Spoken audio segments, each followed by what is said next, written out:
नमस्कार दोस्तों, आज मैं आपको रक्षाबंधन की बहुत ही सुंदर कहानी सुनाने जा रही हूँ। प्रेम से बोलिए कृष्ण भगवान की जय हो, भोलेनाथ की जय हो। एक समय की बात है, एक गांव में एक ग्वाला अपने बीवी बच्चों के साथ रहता था। उसके एक बेटा और एक बेटी थी। वह ग्वाला था तो उसके पास बहुत सी गाय और बछड़े थे। वह गायों को चराने जाया करता था और गायों का दूध दही घी बेचकर अपने परिवार का पालन पोषण करता था। जितना भी वह कमाता था उसकी पत्नी उसी में संतोष करके अपने घर का खर्चा चलाती थी। एक दिन उसकी पत्नी बहुत बीमार हो गई और उसकी मृत्यु हो गई। अब ग्वाले के ऊपर ही अपने दोनों बच्चों की जिम्मेदारी आ गई। कहते हैं कि अगर पिता मर जाए तो माँ अपने बच्चों को सही तरीके से पाल लेती है, लेकिन पिता ऐसा नहीं कर पाता। उस ग्वाले को भी बहुत परेशानी हो रही थी। वह गाय चराने जाता तो अपने बच्चों के लिए भोजन तैयार नहीं कर पाता। बच्चे अभी छोटे थे। बेटी 10-12 साल की थी और बेटा 8-9 साल का था। कुछ समय ऐसे ही बीत गया। फिर ग्वाले ने बच्चों के पालन पोषण के लिए दूसरी शादी कर ली। ग्वाले की दूसरी पत्नी घर आ गई। वह ग्वाले के बच्चों को बिल्कुल भी पसंद नहीं करती थी और ग्वाला भी अपनी दूसरी पत्नी के साथ बहुत खुश रहने लगा। अब ग्वाला अपनी दूसरी पत्नी की सारी बात मानता था।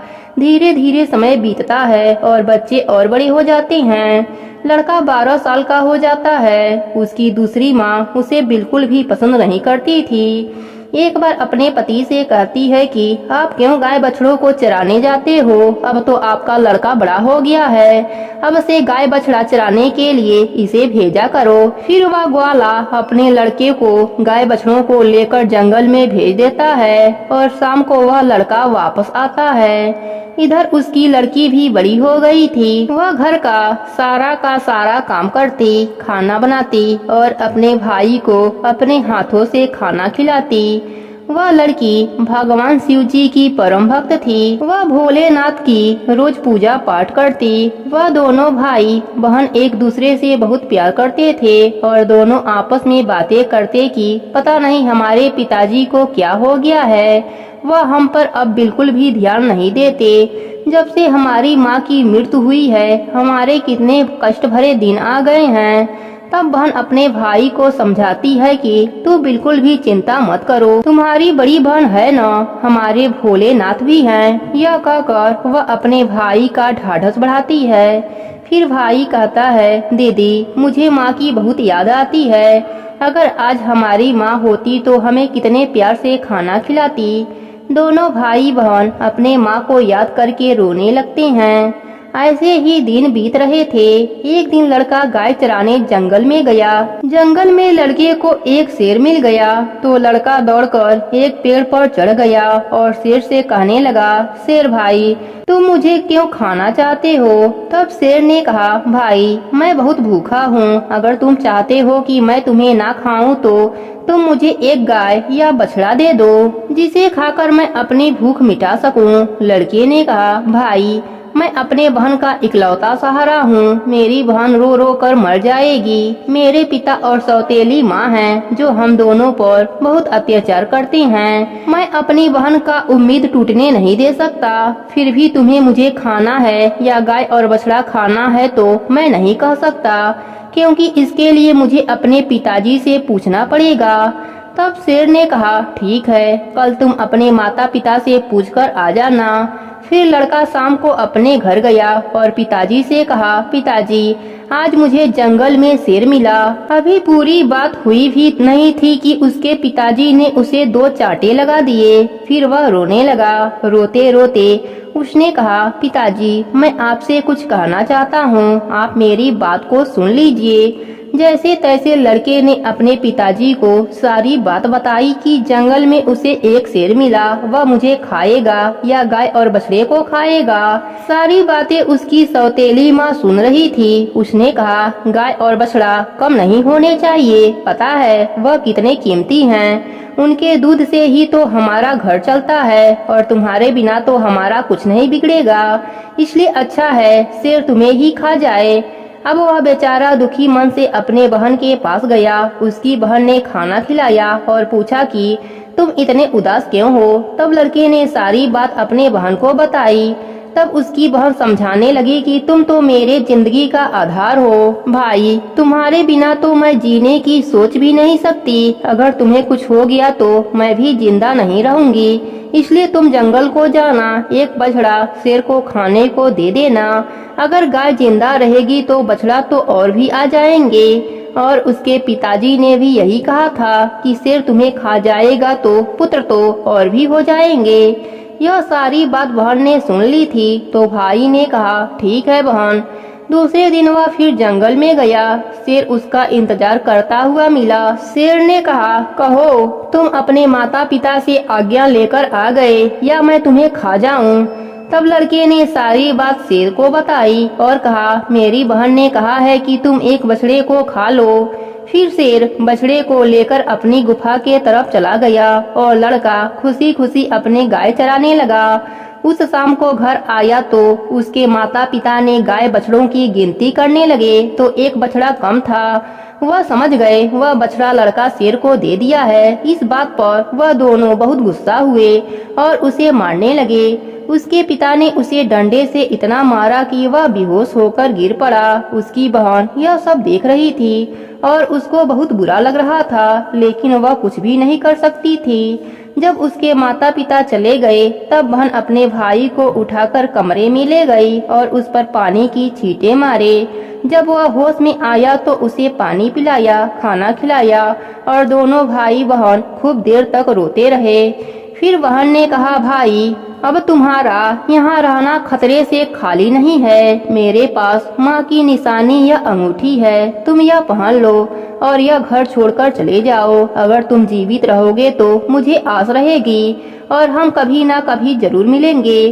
भाई की समझ में बहन की सारी बात आ गई, लेकिन उसने कहा बहन तुम ठीक कह रही हो, लेकिन मैं तुम्हें यहाँ अकेला छोड़कर कैसे चला जाऊँ। माँ तुम पर तो भी अत्याचार करती है, घर का सारा काम करवाती है, मारती पीटती है। तब बहन ने कहा भाई अगर तुम ठीक रहोगे तो मैं सब सहन कर लूंगी, लेकिन तुम यहाँ से चले जाओ। भाई अपने बहन की बात मान लेता है और एक धागा उठाता है और अपनी बहन की कलाई पर बांध देता है। यह मेरी निशानी है, जब भी हम मिलेंगे तो यह देखकर एक दूसरे को पहचान लेंगे। तुम यह धागा टूटने मत देना। बहन ने कहा ठीक है। जब दोनों भाई बहन बातें कर रहे थे तो उसकी सौतेली माँ सारी बातें सुन रही थी। तब वह मन में सोचने लगी अच्छा यह बात है, अब मैं इन्हें मजा चखाती हूँ। जब लड़का और लड़की सो गए तब सौतेली माँ ने अपने पति से कहा मुझे तो इस लड़के का मांस खाना है। पति ने कहा ठीक है, अगर तुम्हारी ज्यादा इच्छा होती है तो मैं अभी इसका मांस लेकर आता हूँ। बाप इतना निर्दयी इतना कठोर हृदय का हो गया कि वह अपने बेटे को उठाया और बाहर ले गया और कुल्हाड़ी से उसके छोटे छोटे टुकड़े कर दिए। फिर टुकड़े लेकर अपने पत्नी के पास आया, यह लो खा लो। तब उसकी पत्नी ने उस मांस की सब्जी बनाई, चावल बनाई। फिर उसने एक थाली अपने पति के लिए और एक थाली अपने लिए लगाई। तभी उसके मन में विचार आया भाई बहन का बहुत गहरा प्यार है तो बहन को उसके भाई का मांस जरूर खिलाना चाहिए। तो उसने बहन को बुलाया और एक थाली उसके लिए भी लगा दी और कहा खा लो। तब बहन सोचने लगी इतने प्यार से तो माँ ने कभी खाना नहीं खिलाया, जरूर कोई बात है। जब वह खाना खाने लगी तो बहन ने देखा थाली में वही अंगुली आ गई जिसमें वह अंगूठी थी। बहन तुरंत समझ गई कि वह सुबह से अपने भाई को खोज रही है, लेकिन वह उसे कहीं दिखाई नहीं दे रहा है। उसका शक यकीन में बदल गया। वह अंदर जाकर जोर जोर से रोने लगी और भगवान से कहने लगी हे प्रभु यह क्या हुआ, इन लोगों ने मेरे भाई को मार डाला, अब मैं अकेली रह गई। अब वह रोए जा रही थी। तभी उसे बड़े बूढ़ों की बात याद आई कि इंसान की मुक्ति तब तक नहीं होती जब तक कि उनकी अस्थियां नदी में विसर्जित नहीं होती। उसने सोचा मेरी भाई की तो मुक्ति भी नहीं होगी, यह लोग तो उसे मारकर खा गए। तभी उसने वह अंगुली उठाई और चलते चलते एक नदी के किनारे पहुंच गई। वह अंगुली को अपने हाथों में लेकर जोर जोर से रोने लगी। वह भोलेनाथ को याद करने लगी। वह लड़की बहुत धार्मिक थी। वह रोज भोलेनाथ की पूजा करती थी, सोमवार का व्रत भी करती थी और हमेशा भोलेनाथ से यही प्रार्थना करती थी कि हे प्रभु, मेरे भाई की रक्षा करना। उस दिन भी वह रोते रोते कह रही थी कि हे भोलेनाथ, मेरा इस संसार में कोई नहीं है। एक भाई था, उसे भी आपने ले लिया। माँ को तो पहले ही बुला लिया था। अब मैं किसके लिए जीवित रहूंगी? मैं कैसे रहूंगी? अब मैं भी इसी नदी में कूदकर अपनी जान दे दूंगी। फिर वह उस अंगुली को नदी में डाल दिया और भगवान से प्रार्थना की, हे प्रभु, मेरे भाई को मुक्त कर देना। वह जहाँ भी है उसकी आत्मा को शांति मिले। फिर नदी में कूदने ही वाली होती है तो उसने देखा जो अंगुली उसने नदी में डाली है वह तोता बनकर उड़ गया और नदी के पास एक पेड़ था, उस पर जाकर बैठ गया। फिर तोते ने कहा, बहन, तुम क्यों दुखी होती हो? मैं तेरा भाई हूँ। बहन, तुमने यह बहुत अच्छा किया कि जो तुमने इस अंगुली को नदी में डाल दिया। इससे मेरी मुक्ति हो गई और मुझे तोते की योनि मिल गई। बहन, तुम चिंता मत करो, मैं तोता बनकर भी तुम्हारी हर तरह से मदद करूंगा। हम दोनों आपस में सुख दुख की बातें किया करेंगे। यह देखकर बहन बहुत खुश हुई कि चलो मेरा भाई साथ तो है, किसी भी रूप में सही। फिर बहन घर वापस आ गई। सौतेली माँ उससे घर का सारा काम करवाती और बहुत खुश होती कि चलो इसका कोई अपना नहीं है, इसके भाई से तो पीछा छूट गया। लेकिन वह लड़की बहुत जल्दी से अपना काम पूरा करती और बाग बगीचे में चली जाती।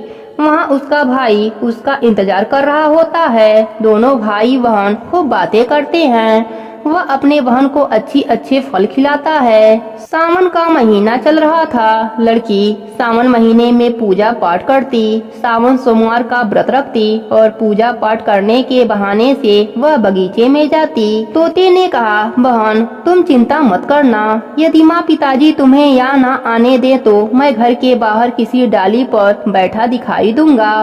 बहन बहुत खुश थी। रक्षाबंधन का त्योहार आने वाला था तो भाई ने सोचा मुझे अपने बहन के लिए कुछ करना चाहिए। यह इन निर्दयी लोगों के साथ रहती है जो उन्होंने मेरे साथ किया, कहीं मेरे बहन के साथ भी ना कर दें। मुझे उनसे बदला लेना होगा। फिर उसने भगवान से प्रार्थना की, हे भोलेनाथ, मेरी बहन की रक्षा करना। वह एक लोहार के पास पहुंचा। लोहार से तोते ने कहा, पिता ने मारा, माँ ने मरवाया। बहन सरासर रोई थी। वह हरिहर तोता बन उड़ चला। फिर वह लोहार कहने लगा, तुम क्या कह रहे हो? मेरे तो कुछ भी समझ में नहीं आ रहा है। फिर उसने वही दोहराया, पिता ने मारा, माँ ने मरवाया। बहन सरासर रोई थी। मैं हरिहर तोता बनकर उड़ चला। तोते को बोलता हुआ देखकर उसे उसकी बातें सुनने का मन हुआ। वह कहने लगा, तोता, तुम मुझे खुलकर बताओ, तुम क्या कहना चाहते हो? तब तोते ने सारी बातें लोहार को बताई तो लोहार तोते की बात सुनकर कहता है, तुम्हारी कहानी तो बहुत ही दुख भरी है। यह सुनकर मुझे रोना आ रहा है। तुम बताओ मुझसे क्या चाहते हो? अगर तुम चाहो तो मैं तुम्हारे लिए अपनी जान भी दे सकता हूँ। तब तोते ने कहा, मुझे कुछ नहीं चाहिए, बस तुम मेरे लिए ऐसी कटार बना दो जो तलवार से भी तेज हो। लोहार ने कहा, ठीक है भाई। फिर उस लोहार ने तोते के लिए कटार बना दी। कटार बन गई। तोते ने कहा, इस कटार को मेरे पंखों में छुपा दो। लोहार ने कटार को तोते के पंखों में छिपा दिया। वह तोता वापस पेड़ पर आ गया। उसने अपनी बहन को कुछ नहीं बताया। उसकी बहन उससे मिली बातें की, साथ में भोजन किया और वह घर वापस चली गई। अगले दिन तोता एक सुनार के पास गया और सुनार से भी वही बातें की। बाप ने मारा, माँ ने मरवाया। बहन सरासर रोई थी। मैं हरिहर तोता बन उड़ आया। सुनार ने कहा, तुम क्या बोल रहे हो भाई? मेरे समझ में कुछ नहीं आ रहा है। वह फिर से वही बातें कहने लगा। सुनार को भी उसकी बातें जानने की इच्छा हुई कि यह क्या कहना चाहता है। सुनार ने तोते से कहा, तुम मुझे सीधा सीधा बताओ, तुम क्या कहना चाहते हो? तोता ने सुनार को भी अपनी सारी बात बताई। सुनार भी तोते की बात सुनकर बहुत दुखी हुआ। सुनार भी उसकी बातें सुनकर रोने लगता है। फिर सुनार कहता है, बताओ मैं तुम्हारी क्या मदद कर सकता हूँ। तोते ने कहा, भाई रक्षाबंधन आने वाला है, मैं अपने बहन को सोने के कुछ गहने देना चाहता हूँ, तुम मेरे बहन के लिए गहने बना दो। सुनार ने कहा, बस इतनी सी बात, बताओ क्या क्या चाहिए। फिर तोते ने कंगन हार बनाने को कहा। सुनार ने बना दिया। तोते ने उसे खूब आशीर्वाद दिया। तोते ने कहा, भाई यह गहने तुम मेरी गर्दन में डाल दो। सुनार ने वह गाने उसके गर्दन में डाल दिए। फिर तोता उड़कर उसी पेड़ पर आ गया जिस पेड़ पर वह रहता था। उसी पेड़ के कोकड़ में उन गहनों को रख दिया। फिर रक्षाबंधन का त्योहार आया तो उसकी बहन उसको राखी बांधने के लिए आई तो दोनों भाई बहन खूब खुश थे। तोते ने सारे गहने अपने बहन को दिया। गहने पाकर बहन बहुत खुश हुई। फिर उसने पूछा, तुम्हारे पास यह गहने कहाँ से आए। तोते ने कहा, मेरा एक सुनार दोस्त है, उसने मुझे बनाकर दिया है। फिर बहन खुशी खुशी घर चली गई। जब सौतेली माँ ने उसे गहने पहने हुए देखा तो वह जल भून गई और उसे मारते हुए बोली, यह गहने कहाँ से चोरी करके लाई है। तब उसने कहा, माँ मैंने यह गहने कहीं से चुराए नहीं हैं, यह तो मेरे भाई ने मुझे दिया है। वह सौतेली माँ को पूरी बात नहीं बताती कि उसका भाई ही तोता बना है। उसने कहा, एक तोता है, वह मुझसे बातें करता है और मैंने उसे अपना भाई बना लिया है, उसी ने मुझे यह गहने दिए हैं। तब सौतेली माँ सोचने लगती है कि ऐसा कौन सा भाई तोता आ गया जो इसका भाई बन गया। जैसे तैसे तो एक भाई से पीछा छुड़ाया, अभी दूसरा भाई कहाँ से आ गया। फिर दूसरे दिन उसकी माँ उस तोते को ढूंढने जंगल में जाती है। तभी उसे तोता दिखाई देता है। वह तोते को पकड़ने की कोशिश करती है लेकिन तोता उसके हाथ में नहीं आता। थक हार कर वह बैठ जाती है। कुछ देर बाद फिर तोते को पकड़ने की कोशिश करती है लेकिन तोता उसकी पकड़ में नहीं आता। वह सोचती है कि कैसे भी मैं इसे पकड़ लूं और इसे मार दूं, इसे ज्यादा भाई बनने का शौक है। वह सुबह से शाम तक तोते को पकड़ने की कोशिश करती है लेकिन तोता को नहीं पकड़ पाती है। फिर वह घर आती है तो उसका सारा गुस्सा उस लड़की पर निकलता है। वह उससे सारे गहने भी छीन लेती है। अगले दिन लड़की तोते से मिलने जाती है तो तोता कहता है, बहन जो गहने मैंने तुम्हें दिए थे वह कहाँ है। तब बहन कहती है, भैया वह गहने तो माँ ने छीन लिया। यह सुनकर तोता बहुत गुस्सा में आ जाता है और वह कहता है, बस अब इसके पाप का घड़ा भर चुका है, अब इनको सजा मिलना ही चाहिए। फिर वह तोता उस घर के बाहर एक डाल पर बैठ जाता है और इंतजार करता है कि उसके माता पिता कब बाहर निकले। तभी वह लड़की कुछ काम करने बाहर आती है। उसी समय उसकी माँ किसी बात पर उसे डांट रही थी और उसे मार रही थी। तभी उसके पिता भी बाहर आ जाते हैं और उस लड़की को मारने लगते हैं। यह सब वह तोता पेड़ पर बैठकर देख रहा था। उससे यह सब देखा नहीं गया और वह अपने सौतेली माँ और बाप पर झपट पड़ा। उसके पंखों में जो कटार थे उससे उन दोनों की आंखों में घुसा दिया। अब दोनों अंधे हो गए और तड़पने लगे। फिर उसने अपने चोंच से कटार को निकालकर उन पर वार कर दिया। वह दोनों जमीन पर गिर गए। तोते ने कहा, तुम दोनों ने बहुत से पाप किया है, मैं तुम दोनों को नहीं छोड़ सकता। तब वह दोनों कहते हैं, तुम्हारा हमसे क्या बैर है। तब तोते ने कहा, तुमने तो मुझे मार कर खा लिया, अब पूछ रहे हो कि क्या बैर है। फिर वह दोनों तड़प तड़प कर मर जाते हैं। तब तोता अपने बहन से कहता है, चलो अब हम यहाँ नहीं रहेंगे, अगर यहाँ रहेंगे तो हमें अपने दुख याद आएंगे, हम उनको कभी भी भूल नहीं पाएंगे और दुखी रहेंगे। तो उसकी बहन कहती है, हाँ भैया अब हम यहाँ नहीं रहेंगे, अब हम ऐसी जगह रहेंगे जहाँ कोई हम दोनों को अलग ना कर सके। फिर वह दोनों वहाँ से चल देते हैं। चलते चलते एक मंदिर में पहुँच जाते हैं। तोता कहता है, बहन इससे अच्छी जगह हमें कोई और नहीं मिल सकती। अब दोनों भाई बहन उस मंदिर में रहने लगे। बहन तो पहले से ही पूजा पाठ करती थी, सोमवार का व्रत रखती थी। अब तोता भी पूजा पाठ करता है। पास में ही एक सरोवर था, उसमें अपने पंख गीले करके लाता और शिवलिंग सींचता है और लड़की भी भोलेनाथ की पूजा करती है। ऐसे ही दिन बीत रहे थे। उनकी सच्ची भक्ति को देखकर एक दिन माँ पार्वती ने भगवान भोलेनाथ से कहा, हे प्रभु देखिए कितने दुखिया यह भाई बहन हैं, इनको देखकर मुझे रोना आता है। यह कितने तन मन से आपकी सेवा करते हैं, आपको इनका दुख दूर करना चाहिए। तब शिव जी ने कहा, हे पार्वती, यह तो संसार सागर है, हम किस किस का दुख दूर करेंगे। लेकिन पार्वती माता हट करने लगी और कहने लगी, नहीं प्रभु, आपको इनके दुख को दूर करना ही होगा। तब भगवान भोलेनाथ पार्वती माता के हट के आगे मान जाते हैं। जब वह दोनों भाई बहन पूजा कर रहे थे, तब भगवान शिव और माता पार्वती प्रकट होते हैं और उनसे मनचाहा वरदान मांगने को कहते हैं। तो लड़की ने कहा, हे प्रभु, मुझे कुछ नहीं चाहिए, मैं तो बस इतना चाहती हूँ कि मेरा भाई पहले वाले रूप में आ जाए और हम भाई बहन को कोई अलग ना कर सके। उसकी यह बात सुनकर भगवान शिव और माता पार्वती बहुत खुश होते हैं और उन्हें वरदान देते हैं कि उसका भाई पहले जैसा हो जाए। फिर भगवान शिव जी व माता पार्वती की कृपा से वह लड़का पहले जैसा हो गया। भाई को देखकर बहन बहुत खुश हो गई। भगवान जी की कृपा से उनके पास घर हो गया, उसमें धन दौलत हो गया। अब भाई बहन मिलकर खूब दान पुण्य करते और साथ में मिलकर भोलेनाथ की पूजा आराधना करते थे।